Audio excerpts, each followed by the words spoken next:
Also at this meeting, the Council approved funding for a project proposed by Professor David Riley of Penn State as part of a strategic initiative for NECA and the IBEW in energy efficiency and green building power systems. And this exciting multi-year project will involve several of the country's leading research institutions. The goals are to develop a team of researchers and industry partners to respond to what's going on right now in the world with respect to energy and how that is really an opportunity for the electrical contracting industry that they could embrace and expand their markets and at the same time make a real proactive effort that will address some of the energy challenges that our country and the world faces. How will this affect the community as well? By getting out in front of some of the challenges that we're facing where we've gotten used to low-cost power.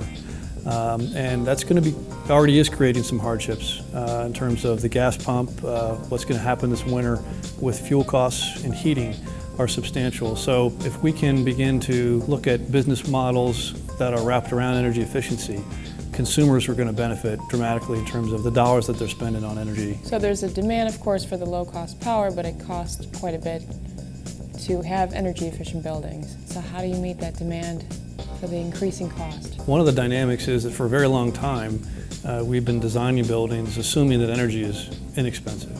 And we haven't been working really hard at being efficient. So there's some things that you can do. For example, there are a lot of lighting systems that can be replaced and the payback is 3 to 5 years. The market share of wind and solar is really starting to get some traction now, and they're very different in their nature, where wind is kind of an alternative to utility scale power. Solar can be really woven into the building, and a homeowner or a building owner can actually be a power producer and can contribute to the grid. So those dynamics are just starting to be understood by the market. So how do you feel about the process of bringing all these electrical contractors together, and you went out there and did your proposal in front of the council?